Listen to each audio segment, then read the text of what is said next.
Alright, so first thing we're going to do is we're going to check the patient's name, the date of birth, and the date of acquisition. The patient is actually a 50-year-old male, but I forgot to change this, okay? He's not 18 years old. This is a 50-year-old male, okay? So you look at all this stuff, and then you're going to reorient the scan. So I'm going to take this, and I'm going to reorient the scan to the external auditory canals.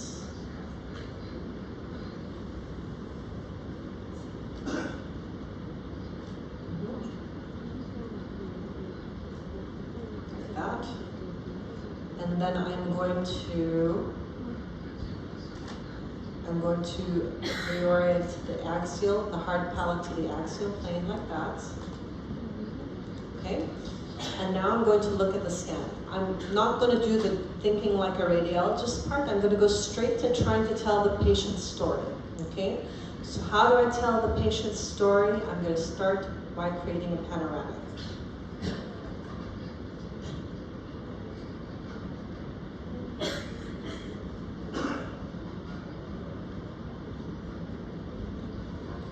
Okay, just like that.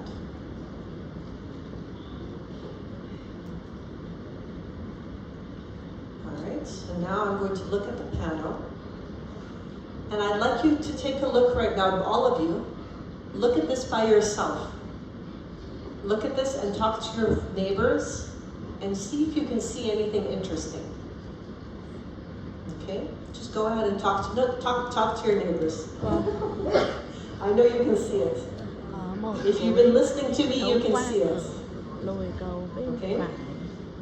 So go ahead and maybe discuss with the person next to you, see if they agree with you on what you think.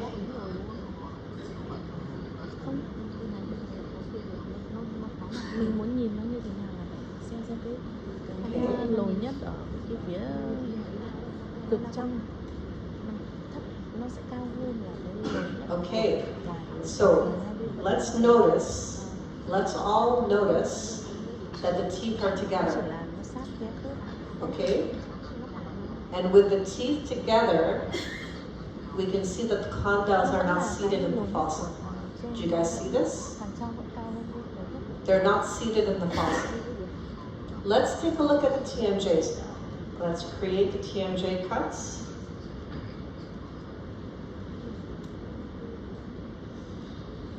Okay.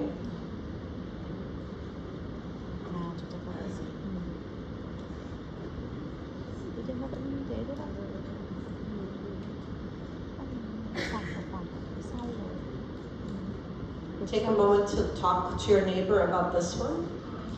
I'm going to scroll through it from lateral to medial so that you guys can also discuss with your neighbor. Go ahead.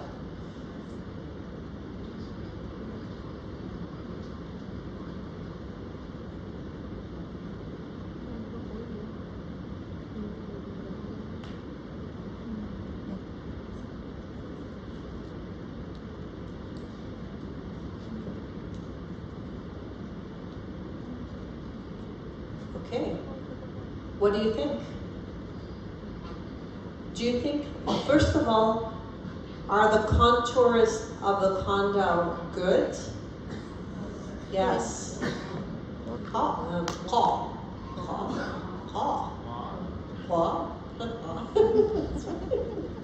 Okay, right. Do you notice the sclerosis here? Do you notice the sclerosis here and the flattening? You can see the sclerosis also here. Okay? Do you notice that the condyles are not seated completely in the fossa, even though the teeth are together? Okay. So, in your mind, you need to be thinking there is a dual bite here. Okay. Beautiful. I wonder why the dual bite happens. This should be in your mindset. Why did the dual bite happen? Maybe there's something we can find here. Maybe there isn't, but maybe there's something we can find here. Okay? So, let's take a look and see what the volume looks like. Okay, so we're going to take a look at the volume. We're noticing that the arches are narrow, and look at how even the mandible is converging, like the rami are converging. So the lower half of the face is narrow, okay? I'm going to turn it to the side like this and superimpose the two zygomas like that, okay? Oops. All right, so why am I? Okay, so here, this is the two zygomas superimposed on one another. Okay, so take a look at the face. Take a look at the occlusion. Do we have a class 1 occlusion? A class 1 skeletal growth? Okay. So think about where the condyles are. If you remember that the condyles are down and forward, what do you think now? Is this a class 1 skeletal growth? Class 2. What's going to happen when the condyles go back in the fossa? The mandible is going to go back. So this is a class 2 in disguise. Never ever trust what you see in the mouth. Okay? So, now let's take a look and see some of these changes. I see something here. What is this little piece of bone? If I do a volume rendering like this, what do you see? Exostosis. You see these bony protrusions? This is not normal. Do you see the periodontal bone loss? What does this tell you? A lot of function, right? Hyperfunction, parafunction, maybe bruxism. Okay? So the bone is responding to increased function. You can also see attrition on the teeth and periodontal bone loss. And if you go back and you correlate it to what you see here, the bone is responding to increased function. There is subchondral sclerosis and flattening. Okay? So now we need to know why. Let's take a look again at this.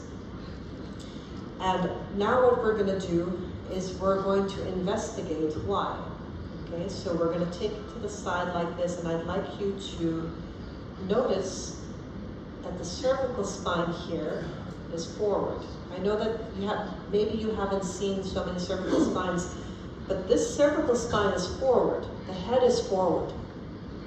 So now the question is the head forward because that's how the patient's head is?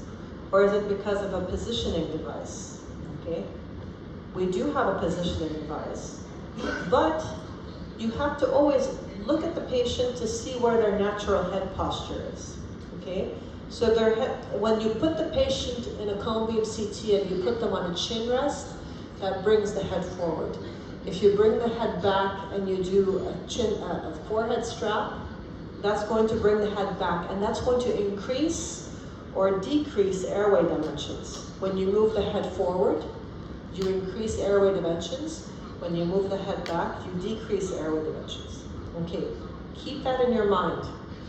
And then, look at this. Look at how narrow the airway is. So let's do an airway analysis. Okay, let's take a look at this patient's airway. The first thing that you do when you're analyzing the airway is you're going to start from the tip of the nose. Okay, you need to look inside the nose. How do you look inside the nose? You create a custom cross section right outside the bone, okay, in the soft tissue. And you're looking to see if this area is collapsed or not. And it's open, so that's good. Okay? You want to make sure that there's nothing that's narrowing this area, that's making it difficult for the patient to breathe through their nose. The next thing you're going to do is you're going to come to the front of the skin. You're going to go all the way inside the nose, coming from the front of the nose, and move your way back. Okay, so now we're going to go inside this area, into the bone, and move through the bone to evaluate several things. We're evaluating the transverse dimension of the nasal cavity, and it does look narrow. We're looking at the nasal septum, and we're looking at the turbinates. Okay, we can see a narrow nasal cavity, and we're at the level of the first molar, and if we want to measure this area, like McNamara, this is very narrow. McNamara's number is 36 millimeters, okay? So narrow arches, narrow nasal cavity, we can see the exostosis, and we can also see lingual tonsils and palatine tonsils. All these make the space for the tongue a lot smaller, okay? Now, moving back through the nasal cavity, evaluating to see if there's any kind of obstruction. We're also going to look at the sinuses, and when you go through the scan like a radiologist, you'll make sure that there's no mucosal thickening. There's a tiny bit right here, but the most important thing is this area right here needs to be painted. This is the drainage pathway for the sinus, okay? And of course, you're also looking here at the ethmoids and the other sinuses, okay? To make sure that it's black on white and you don't have anything gray in between. Okay. The next thing you're gonna do is you're gonna come to the sagittal and you look at the area here for adenoids, and the patient has no adenoids, or nothing that we can see. The next thing we're gonna do is we're gonna go into the oropharynx. And we go from here, and we notice how long the soft palate is. The soft palate should not be more than 39 millimeters. Pretty long. The soft palate should not be thicker than 8.5 millimeters. Okay? And I'm choosing a place where I can see air because that's my interface between the tongue and the soft palate, okay? So this is a very long soft palate and a very thick soft palate. And this is a risk factor for sleep disordered breathing. So here we have now the narrow nasal cavity, the narrow maxilla, the narrow oral cavity with the tori, and the long soft palate and the thick soft palate. Okay, let's take a look and see what's happening to the area of the oropharynx. When we go through the oropharynx here, we make sure that there's no asymmetry, but oh my God, look how narrow it is. Very, very narrow, okay? The things that narrow the oropharynx are the soft palate and the uvula, the palatine tonsils, and also fat deposition.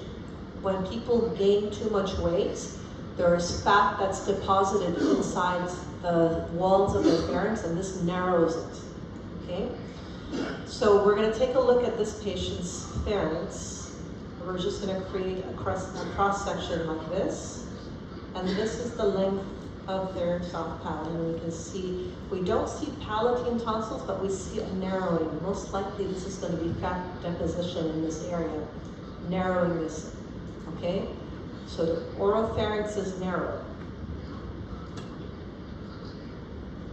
We can see the epiglottis here, and we can't see anything lower than that. Okay, the head is forward, the neck is forward. Look at this alignment right here. And sometimes when the neck is forward and the head is forward, like this chronically, we get a narrowing of the intervertebral foramina. Okay. So you go ask the patient, do you have pain in your arm? Or do you have pain in your neck? Because this would be C3, C4, okay? C3, C4 would be neck, okay? Neck and shoulders. Okay, so now we're gonna try to put the story together. The story together would be, why is the patient in a forward mandibular position? Why is the patient in a dual bite position? Okay. The patient could be possibly, or could have possibly, advanced their mandible forward to increase airway dimensions. Okay? Maybe the head posture is secondary to the narrow oropharynx. So many adaptations to help the patient breathe. Okay? Another thing that can happen is patients, in order to increase their airway dimensions while they're sleeping, is sleep bruxism. So bruxing their teeth at night in order to move the tongue out of the airway. And that can cause the exhaustosis that you're seeing. And the bruxing at night will also give you changes in the TMJ, okay? The functional remodeling, the change in the bone, reflecting the increased function on the surface, okay? It's an interesting case. And many of these cases are just like this. They're like puzzles. And the bones, they tell stories and speaks in a language that you need to learn, okay? Because it's like hieroglyphs or ancient scripts, okay? If you don't learn to read them, you won't know what it says, okay? The bone is telling you stories. Learn the language so that you can interpret this and you can diagnose your patients better, okay? All right, good. So that was the case. I guess we can turn the lights on and see if anyone has any questions, if anyone would like me to show anything.